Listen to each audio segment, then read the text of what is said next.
اور ان سے قسم کھا کر کہا کہ میں تو تمہارا خیر خواہ ہوں۔ غرض مردود نے دھوکہ دے کر ان کو معصیت کی طرف کھینچ ہی لیا۔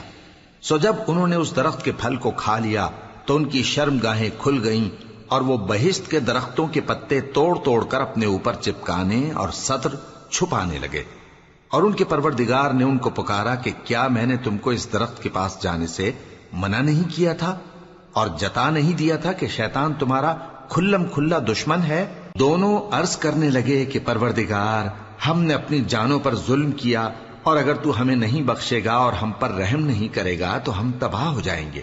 فرمایا تم سب بہشت سے اتر جاؤ، اب سے تم ایک دوسرے کے دشمن ہو اور تمہارے لیے ایک وقت خاص تک زمین میں ٹھکانا اور زندگی کا سامان کر دیا گیا ہے۔ فرمایا کہ اسی میں تمہارا جینا ہوگا اور اسی میں مرنا، اور اسی میں سے قیامت کو زندہ کر کے نکالے جاؤ گے۔ اے بنی آدم، ہم نے تم پر پوشاک اتاری کہ تمہاری شرمگاہوں کو چھپائے اور تمہارے بدن کو زینت دے، اور جو پرہیزگاری کا لباس ہے وہ سب سے اچھا ہے۔ یہ اللہ کی نشانیاں ہیں تاکہ لوگ نصیحت حاصل کریں۔ اے بنی آدم، دیکھنا کہیں شیطان تمہیں بہکا نہ دے، جس طرح تمہارے ماں باپ کو بہکا کر بہشت سے نکلوا دیا اور ان سے ان کے کپڑے اتروا دیے تاکہ ان کے سطر ان کو کھول کر دکھا دے۔ وہ اور اس کے بھائی بند تم کو ایسی جگہ سے دیکھتے رہتی ہیں جہاں سے تم ان کو نہیں دیکھ سکتے۔ ہم نے شیطانوں کو انہی لوگوں کا رفیق بنایا ہے جو ایمان نہیں رکھتے۔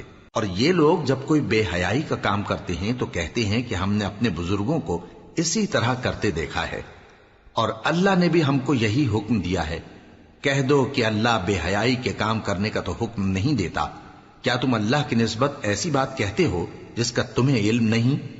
کہہ دو کہ میرے پروردگار نے تو انصاف کرنے کا حکم دیا ہے، اور یہ کہ ہر نماز کے وقت سیدھا قبلے کی طرف رخ کیا کرو اور صرف اسی کی عبادت کرو اور اسی کو پکارو۔ اس نے جس طرح تم کو ابتدا میں پیدا کیا تھا اسی طرح تم پھر پیدا ہوگے۔ ایک فریق کو تو اس نے ہدایت دی اور ایک فریق پر گمراہی ثابت ہو چکی۔ ان لوگوں نے اللہ کو چھوڑ کر شیطانوں کو رفیق بنا لیا اور سمجھتے یہ ہیں کہ ہدایت یاب ہیں۔ اے بنی آدم، ہر نماز کے وقت اپنے آپ کو مزین کیا کرو، اور کھاؤ اور پیو اور بیجا نہ اڑاؤ کہ اللہ بیجا اڑانے والوں کو دوست نہیں رکھتا۔ پوچھو تو کہ جو زینت و آرائش اور کھانے پینے کی پاکیزہ چیزیں اللہ نے اپنے بندوں کے لیے پیدا کی ہیں ان کو حرام کس نے کیا ہے؟ کہہ دو کہ یہ چیزیں دنیا کی زندگی میں بھی ایمان والوں کے لیے ہیں اور قیامت کے دن صرف انہی کا حصہ ہوں گی۔ اسی طرح اللہ اپنی آیتیں سمجھنے والوں کے لیے کھول کھول کر بیان فرماتا ہے۔ کہہ دو کہ میرے پروردگار نے تو بے حیائی کی باتوں کو ظاہر ہوں یا پوشیدہ، اور گناہ کو اور ناحق زیادتی کرنے کو حرام کیا ہے، اور اس کو بھی کہ تم کسی کو اللہ کا شریک بناؤ جس کی اس نے کوئی سند نازل نہیں کی، اور اس کو بھی کہ اللہ کے بارے میں ایسی باتیں کہو جن کا تمہیں کچھ علم نہیں۔ اور ہر ایک امت کے لیے موت کا ایک وقت مقرر ہے، جب وہ آ جاتا ہے تو نہ تو ایک گھڑی دیر کر سکتے ہیں اور نہ جلدی ہی کر سکتے ہیں۔ اے بنی آدم، ہم تم کو یہ نصیحت ہمیشہ کرتے رہے ہیں کہ جب ہمارے پیغمبر تمہارے پاس آیا کریں اور ہماری آیتیں تم کو سنایا کریں تو ان پر ایمان لایا کرو، کہ اب جو شخص ان پر ایمان لا کر اللہ سے ڈرتا رہے گا اور اپنی حالت درست رکھے گا تو ایسے لوگوں کو نہ کچھ خوف ہوگا اور نہ وہ غمناک ہوں گے۔ اور جنہوں نے ہماری آیتوں کو جھٹلایا اور ان سے سرتابی کی وہی دوزخی ہیں کہ ہمیشہ اس میں جلتے رہیں گے۔ پس اس سے زیادہ ظالم کون جو اللہ پر جھوٹ باندھے یا اس کی آیتوں کو جھٹلائے؟ ان کو ان کے نصیب کا لکھا ملتا ہی رہے گا، یہاں تک کہ جب ان کے پاس ہمارے بھیجے ہوئے فرشتے جان نکالنے آئیں گے تو کہیں گے کہ جن کو تم اللہ کے سوا پکارا کرتے تھے وہ اب کہاں ہیں؟ وہ کہیں گے کہ وہ ہم سے گم ہو گئے، اور اقرار کریں گے کہ بے شک وہ کافر تھے۔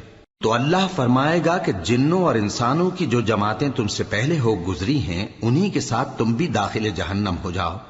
جب ایک جماعت وہاں جا داخل ہوگی تو اپنے جیسی دوسری جماعت پر لعنت کرے گی، یہاں تک کہ جب سب اس میں داخل ہو جائیں گے تو پچھلی جماعت پہلی کی نسبت کہے گی کہ اے پروردگار، انہی لوگوں نے ہم کو گمراہ کیا تھا، تو ان کو آتش جہنم کا دگنا عذاب دے۔